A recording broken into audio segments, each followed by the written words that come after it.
hey, you might think you're saying comfortable, right? But are you? Because I've heard comfortable like 1,000 times. Yep. And guess what? Yeah. That's not how natives usually say it. So today we're going to maybe not fix, but look at 10 of the most commonly mispronounced words in English. Some of them even native speakers mess up sometimes. So yeah, grab a coffee, sit back, and let's maybe clean up your pronunciation game a little. Absolutely.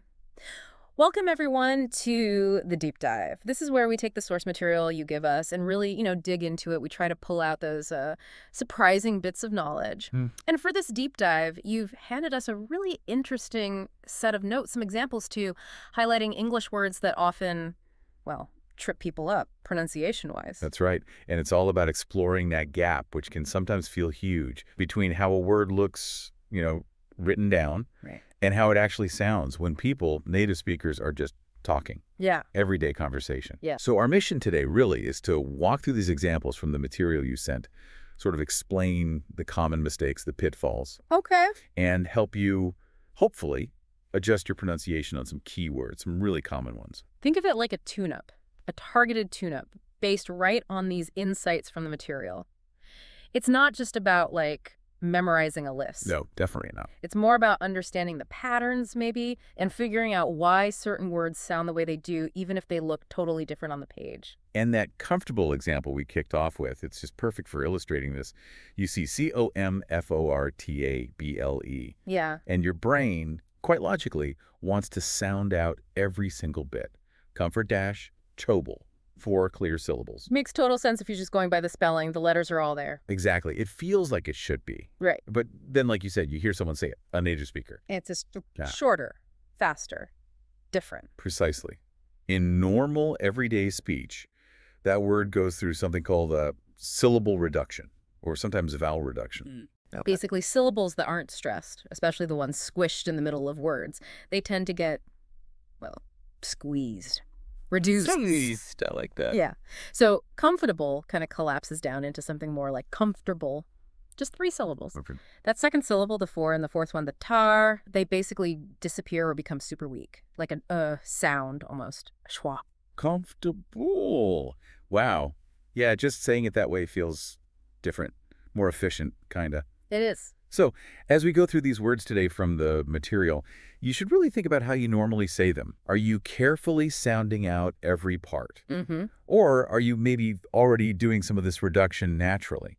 Because this material points out some classic examples of this. Let's grab another one from your notes where this exact thing happens. Vegetable. V-E-G-E-T-A-B-L-E. Okay, yeah. Looks like 4 syllables again. Vegetable. Spelling suggests 4. Absolutely. Vegetable. Seems logical. But you almost never hear it like that, do you? From native speakers, I mean. Very rarely. Just like comfortable, those middle sounds, those vowels, they reduce a lot. It becomes more like V-E-J-2-bull. V-E-J-2-bull. 3 syllables. 3 syllables. That E after the G and the A right before the B, they pretty much get swallowed or become just a really quick, quiet So not vegetable, not veggie-able, but V-E-J-2-bull. Stress is right on the first bit, V-E-J. Exactly.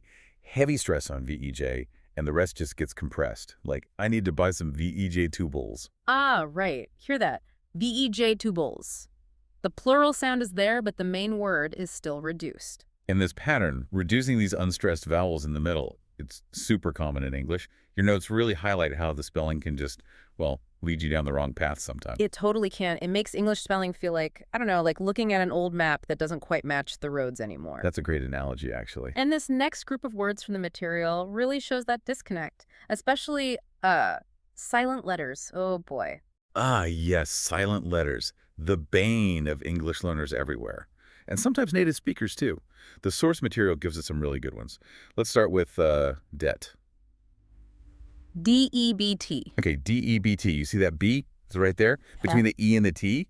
Logically, you think, okay, got to make a bus sound. You'd think so, but nope, not in modern English pronunciation. That B is completely, totally silent. Gone. Gone. The word is just pronounced debt. D-E-T. Like the start of detective. Just dit. No. Huh. I need to pay off my debt. I need to pay off my debt. And this isn't, a one-off. Your notes probably mention others, right? Like doubt, D-O-U-B-T. Yeah, doubt, pronounced doubt. Or subtle, S-U-B-T-L-E. This is Subtle. It's a pattern you often see when B comes before a T, or sometimes after an M, like in thumb or climb. The B just disappears in speech. If that's way more helpful than just a list. There's like a pattern or a reason, even if it feels weird at first. Okay, what's another silent letter trap from the material? Salmon. S-A-L-M-O-N. Ah, the fish. The L is the tricky one here. You see it, S-A-L. And you really want to say salmon with the L. But again, dangerous pronunciation. That L is completely silent. It's salmon. Salmon, just 2 syllables. The salmon. The L is gone. We had salmon for dinner. We had salmon for dinner. It still feels a bit strange to just skip a letter that's staring you in the face. It does, but that's just how this particular word evolved. It came from French originally, and French is notorious for silent letters. Yeah. So we probably got that silent L from them. Huh. Okay, blaming the French. A little history does help explain the weirdness sometimes. All right, sticking with silent letters, how about island? I-S-L-A-N-D. Ooh, good one. This one feels extra sneaky, doesn't it? Yeah. That S right there after the I. Yeah, your instinct screams S-land or something like that. Nope. That S is another silent one. The pronunciation is just island.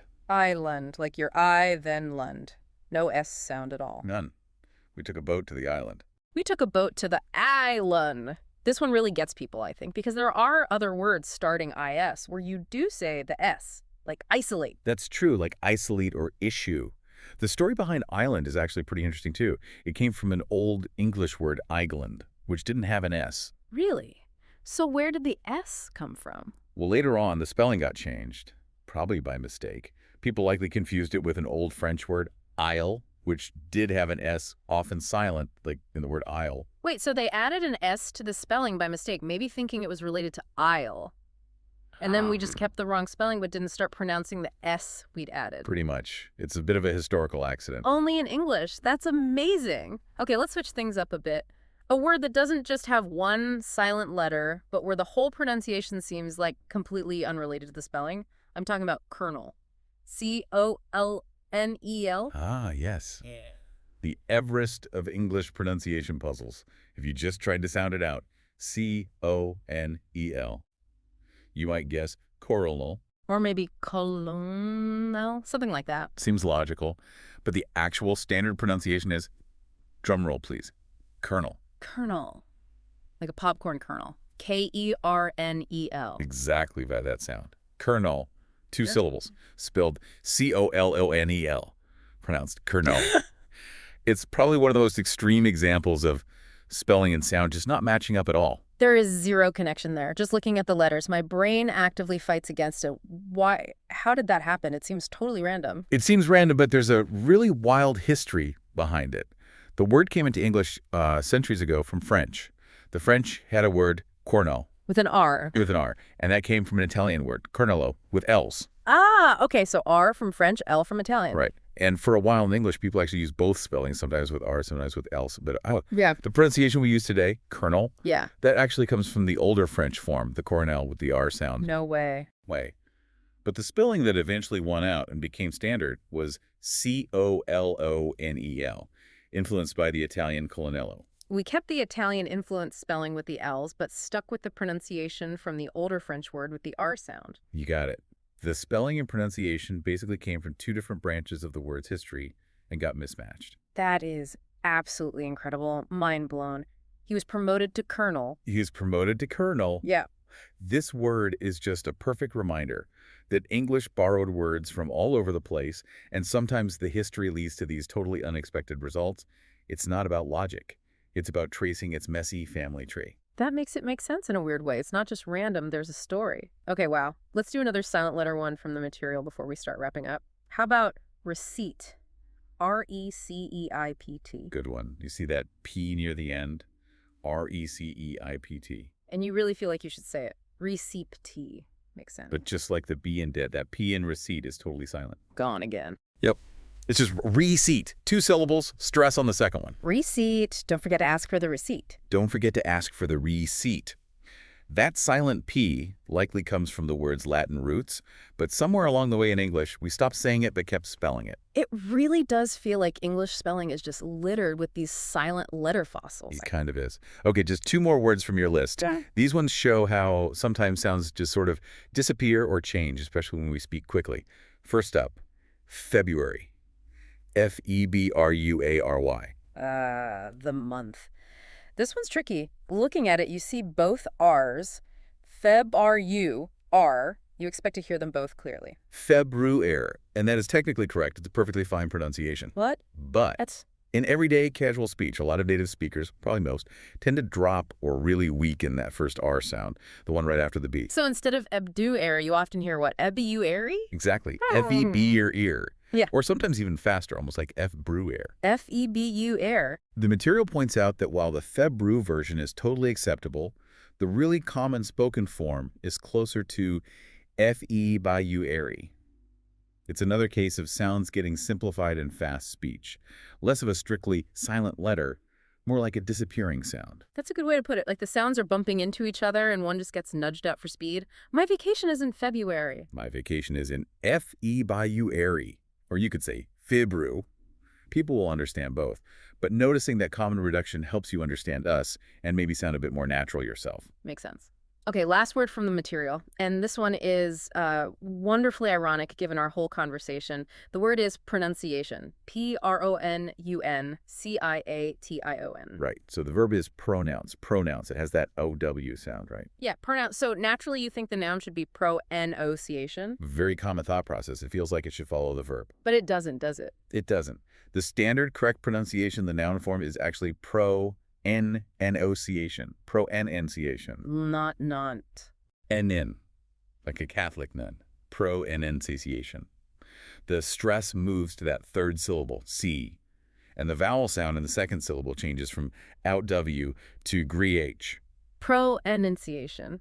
Wow, that feels so wrong coming from pronouns. It doesn't. Honestly, it's a super common mistake. You'll hear native speakers get this wrong sometimes too, exactly because the verb form kind of leads you astray. But nope, the noun has its own pattern. Pro-enunciation. We're working on our pronunciation. We're working on a pro-enunciation. And hopefully after this deep dive, your pronunciation feels a little clearer. Definitely. We've covered some really great examples from your notes. Words that collapse like comfortable and vegetable. The syllable reduction. Those sneaky silent letters and debt, salmon, island, receipt. Right. We even untangled the crazy history of kernel. That was fun. And looked at tricky sounds or stress in February and, ironically, pronunciation itself. It really shows, doesn't it, how much English pronunciation can just wander away from the spelling. Spelling gives you clues, for sure, but it's not the whole map. Not at all. Relying on it too much just leads you straight into these common traps. Understanding these patterns reduction, silent letters, stress, that seems way more useful. Absolutely. It's definitely a journey learning these things. And just noticing them is such a huge first step towards, sounding more natural, feeling more confident. So connecting back to you listening right now, thinking about all the words we just talked about based on the material, which one really surprised you the most? Which pronunciation just seemed totally unexpected? Yeah, which one made you go, wait, really? And maybe, be honest with yourself, which word have you maybe been saying, let's say, differently for years before hearing this explanation? We all have those. Words where the spelling just seemed so obvious and the real pronunciation felt wrong at first. It's totally normal. English pronunciation is full of these quirks. We really hope this deep dive gave you some useful insights, some practical things you can use. And if you did find this helpful or just interesting, please do remember to like and subscribe to the deep dive. That way you won't miss out on our future explorations. And definitely, if you have friends learning English, share this with them. They might be wrestling with these exact same words. Hearing the why behind it could be a real help. Yeah, absolutely. So, as a final thought to leave you with, think about this. That unpredictable link, or sometimes lack of link, between English spelling and sound. All those silent letters, the reduced vowels. It can seem frustrating. It can. But what if you flip it? What if you recognize that the unpredictability itself is part of the pattern? That spelling just isn't destiny when it comes to sound in English. Realizing that is actually pretty freeing. It really is. It frees you from feeling like you have to sound out every single letter you see.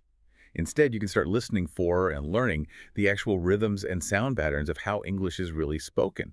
Understanding these common things like vowel reduction or why certain letters are silent, they can genuinely unlock so much more fluency for you. It helps your listening too and just boosts your confidence all around. So keep listening, keep practicing. And keep embracing the wonderfully weird logic of English pronunciation.